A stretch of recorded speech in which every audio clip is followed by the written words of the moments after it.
Say hallelujah. harageze It's time. nyamba tonto yakuriye amashuri If the uncle pay for you the nyamba schools, tantine yakuriye amashuri if the auntie pay for you the nawe schools, harageze gukora urondera ibyawe it's time for you to work and look for your things. ijambo ry'Imana rivuga ngo Imana ishaka kuba umwami The word of God says God wants you to be a narrow. umwami nawe ugende The narrow for you to go. rondera ubuzima Look for yourself life. naguma wicaye Stop staying there sitting. naguguma uri ngaho Don't stay there. ako kantu kengera And that thing go closer to it. kazokugora It will be hard for you. reka ndakubwira ikintu kimwe Let me tell you something. niwishinga wicaye If you still continue to sit, ugiye kumara imyaka yawe uyimarira mu busa you're going to pass your years doing nothing. hari imyaka uzoshikamwo If the years you go in, utazokongera kwiroturuva you'll not be able to refine yourself again. imyaka uzoshikamwo The years you go in, utazokora ngo bikunde wunamye umugongo uzakubwira ngo harageze kutunama ndababara you not work again because your backward says you're not able to do that. byakunaniye gukora ukiri umusore It's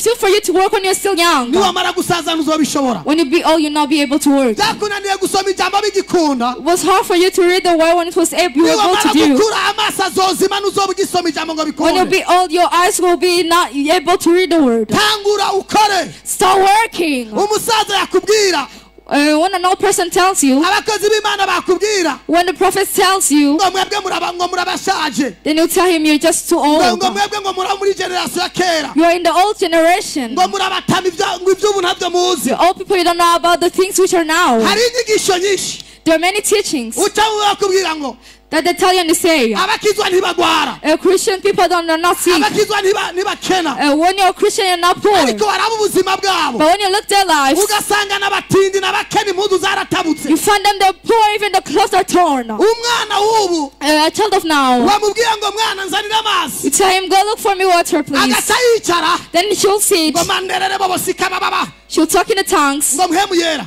Say, Holy Spirit, ngo zanira amazi papa take the water and give it to my father. urakomeye cyangwa urasara Are you sick or you're mad? mpemu yera agushize ugomba kumukoresha muri ubwo buntu busanzwe kuzana amazi mpemu yera nuwo kuzana amazi You want to use the Holy Spirit, not things. The Holy Spirit not to bring water. mpemu yera nuwo kugenda mu bitaro bapfuye ngo zuka mpemu yera si uwo kuzana amazi ari mu bido ngo azanire so wawe The Holy Spirit is going to hospital to be the tell us sick to be healed, not to bring water for your father. mpemu yera nuwo kugenda muri vile ibimuga ngo muguruka si uwo kubwira ngo nzanira impuzu ngo papa wanje The Holy Spirit is going in town to the open paralyzed to be paralyzed, not to bring your mbega clothes. twabaye gute How are we now, my? generasiyo none yabaye gute Our generation, how is it? harageze ko dukura It's time for us to grow up.